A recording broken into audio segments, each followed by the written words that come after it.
Dear Father Simon and the twins of tolerance, or triplets if this is on a Thursday, in which case, hi, Nige. Hello. Yeah, H. Yeah, there you go. Nicely I probably know him, H. My confession dates back a whole entire decade or so, back to when I was a bright-eyed, keen-hearted kid making his first steps in the formerly grand world of banking.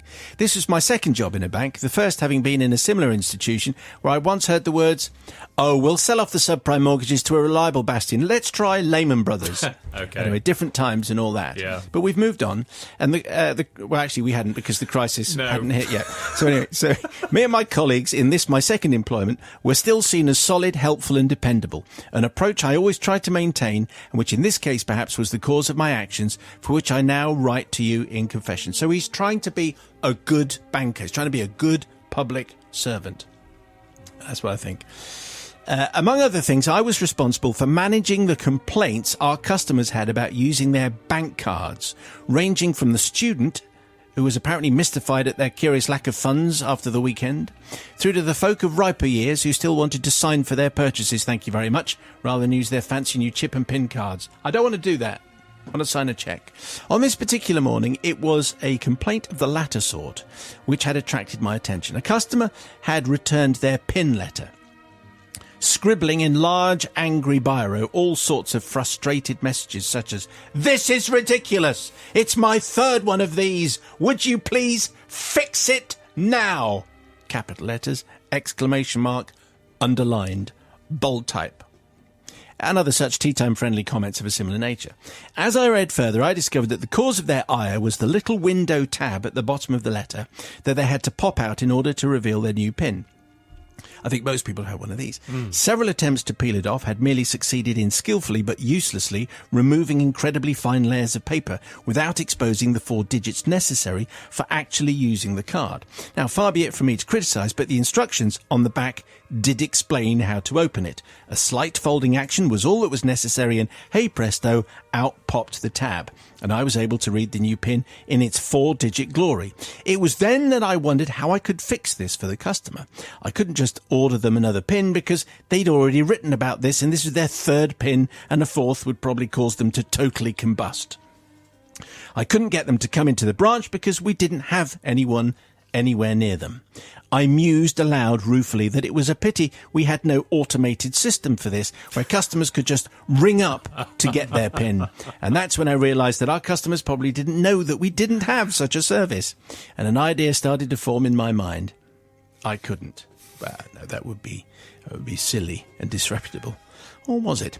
After all, our outbound calls all came from withheld numbers, so the customer would have no way of calling back to check. It was the kind of idea that the more I thought, the more ludicrous it became, yet at the same time, somehow it grew ever more sensible, logical, and the only thing I could do. And so it was that I got the customer's phone number, booked myself into a quiet meeting room, and dialed the number. Yeah? And it says here, I'm reading, came the gruff Ray Winston-style voice. Oh, is it really? I know. It's someone who knows you well. I'm afraid we're back there again, making a return. Yeah. It's Johannes from yesterday. I was going to say. Yeah, what you want? We're going to call this man Ray. Carefully removing all sense of human emotion from my voice, I flatly intoned, "Hello, this is the Your Bank Voice Activated PIN Service." Okay. In a slightly out-of-body experience, I heard myself impersonating an automated phone system. It all of a sudden seemed most unwise. However, silencing the fears inside my head that I didn't after all make a very convincing robot, I continued. "We have your PIN for card ending 1, 2, 3, 4. Please confirm you are ready to receive your new PIN." How am I doing? You're rather good at this, actually. I think you're better Ray, than Ray Winston. Thank you very much. Ray replied that he was... I'm ready. He was still pretty gruff, and if I'm honest, frankly, rather ungrateful at this level of effort that this computer was putting into the whole thing. Your PIN is 9, 8, 7, 6... I even made the numbers have inexplicably odd pitches to them. You see, I did that to add to the convincing display. But I needed to make sure that Ray, who had form with struggling with bits of paper, had recorded the PIN correctly. So I went for it. "Please repeat your PIN." So Ray dutifully said 9876. Oh, yeah.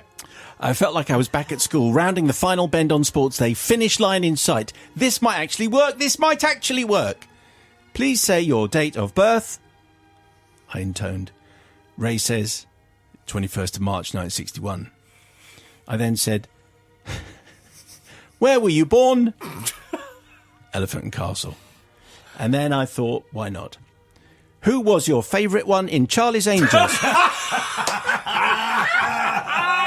Before adding, but not Bosley. As Ray was getting annoyed, I signed off. Thank you for using the Your Bank automated PIN service. Goodbye and God bless. Not waiting for Ray to reply, I hung up. Feeling a sense of euphoria, probably unfamiliar to many a bank employee, let alone a British one, I left the meeting room, and it was only then I realised I couldn't really tell anybody what I'd done, because whilst helpful, it was definitely not something that appeared in the many reams of terms and conditions of service the bank dutifully and dryly committed to provide its customers, particularly the one about not letting anyone else know your PIN. Still, I was quite pleased with myself and had to tell someone, so when I got home, I relayed the encounter to my wife. As the words left my mouth and hung there in all their absurdity, I definitely got the feeling that this was not perhaps my finest moment. What gave it away was when my wife doubled up in laughter. But anyway, I don't seek forgiveness from Mr. Winston, as he was needlessly gruff and ungrateful.